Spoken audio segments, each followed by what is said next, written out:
इस न्यूज के प्रायोजक हैं देव जनरल स्टोर एवं पुस्तक भंडार, नया बस स्टैंड, मुंगेली।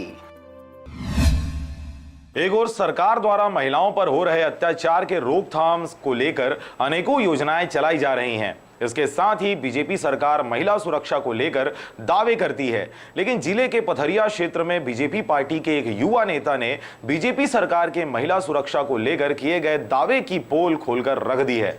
पथरिया क्षेत्र के बीजेपी नेता के करतूत को सुनकर आप भी चौंक जाएंगे।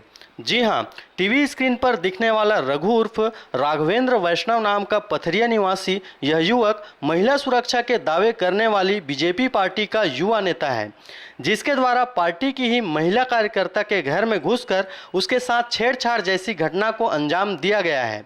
आपको बता दें कि पार्टी की महिला कार्यकर्ता घर में अपनी बेटी के साथ थी, तभी आरोपी उसके घर में पहुंचकर उसके साथ छेड़छाड़ करने लगा, जिसके विरोध में महिला द्वारा आवाज़ लगाई गई, जिसको सुनकर पीड़िता की पुत्री छत से नीचे आई और आरोपी के द्वारा महिला के साथ जबरदस्ती करने को देखकर उसके द्वारा आसपास के लोगों को आवाज़ लगाया गया, जिसको सुनकर आरोपी मौके से फरार हो गया।